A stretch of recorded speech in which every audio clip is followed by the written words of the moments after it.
Hello again, and welcome to Where and Were. Two words that can be easily muddled up, so we've added them to the next chapter of our Here and There story. Here. Here every rat eats. I can hear at the beginning. I write the letter H. Every, I can hear at the beginning. I write the letter E. Rat, I can hear I write the letter R. And eats, the first letter we write is the letter E. Here. There every rat eats. We can hear at the beginning, so we write the letters T and H. Every, we write E. Rat, we write R. And eats, we write the first letter from the word eats. There. I can see a rat over there. And the response to that might be, where? Where every rat eats. And in this word, we have a WH.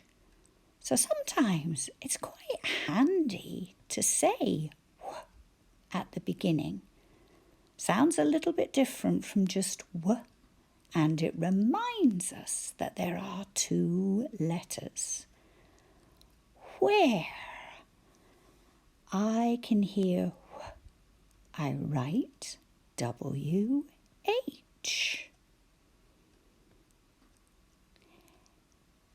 Every, I write the letter E.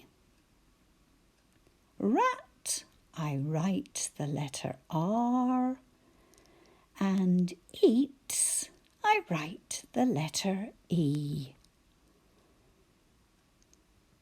But we have another word which is very similar to where, and it's the word were. And we go back to Emily from our previous story. And the phrase we are going to say is, were Emily's rats eating? They would be in their cage. They don't need to go hunting for scraps. So let's write our word. We have a slightly different phrase. You've just heard it. Were Emily's rats eating? I can hear W at the beginning of were, so I write the letter W. I can hear at the beginning of Emily, I write the letter E. I can hear at the beginning of rats, I write an R, and right at the end, eating, I write the letter E. Were Emily's rats eating? And the word were is sometimes a question and is sometimes used in a sentence to explain what we were doing. Let's move on to a short story that includes the words from both of these stories about rats. Our story is called Where. So let's write the word, putting a capital letter. Where every rat eats. And a question mark. And we will underline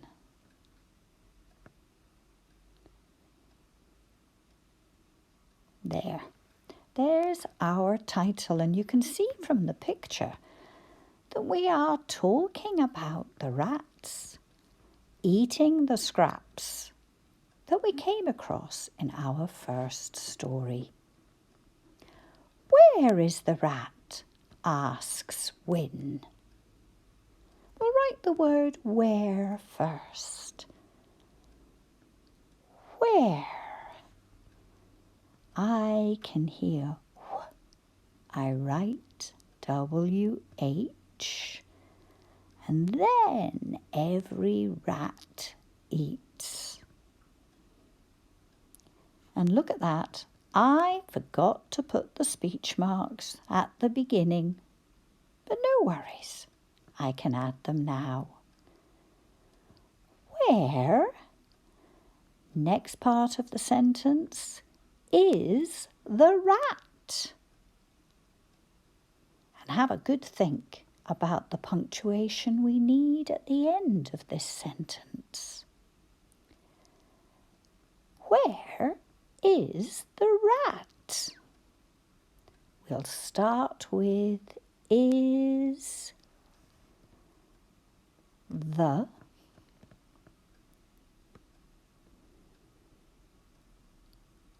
rat.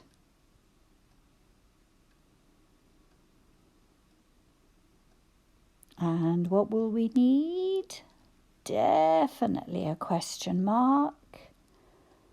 And then we need to close what we've said with the last set of speech marks. Asks Win.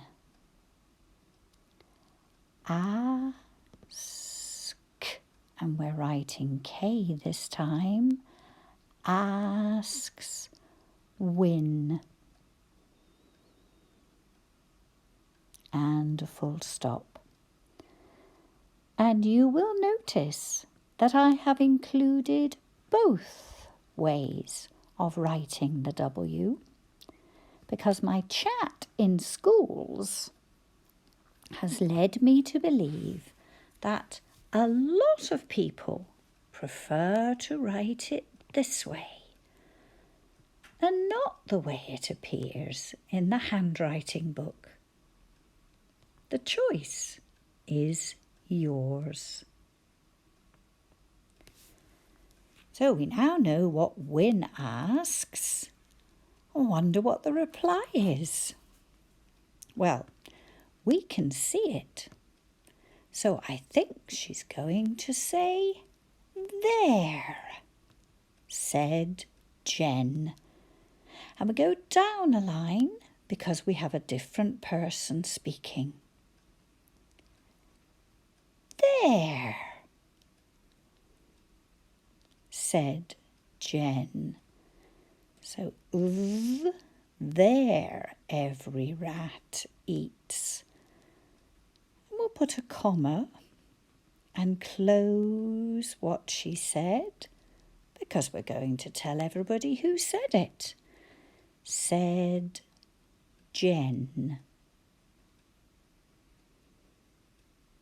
And that's her first word, but she does go on to add more.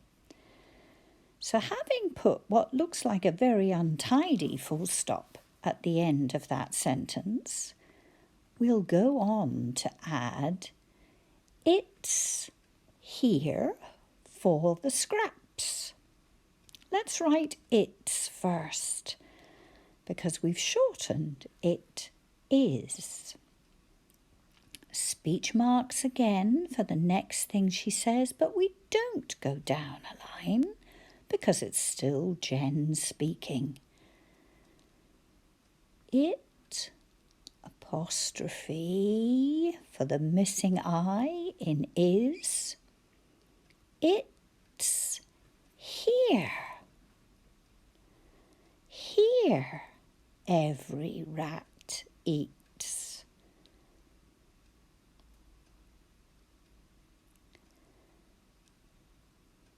For, and we have or where the letter R has slightly changed the sound of the vowel. It's here for the scraps. The scraps. There. And a full stop. But we aren't putting more speech marks because we are going to be listening to the next thing that Jen said. And it starts with the word if. If. What do you think she says next? If the scraps were not here. Okay, let's write that. The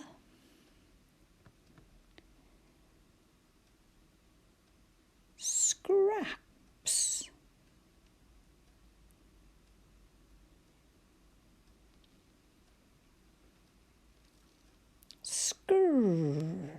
Up, and then we add suffix s because there's more than one scrap. Were not. And think about it. Were Emily's rats eating? Were not here. Here. Here every rat eats. And then a comma. So we pause in the sentence. If the scraps were not here, what do you think we're going to go on to say? There would be no rats. There every rat eats. Would. And we write the W for W. And then we add O, unhappy little duckling. If that's the phrase you've used to learn the word. Be no rats.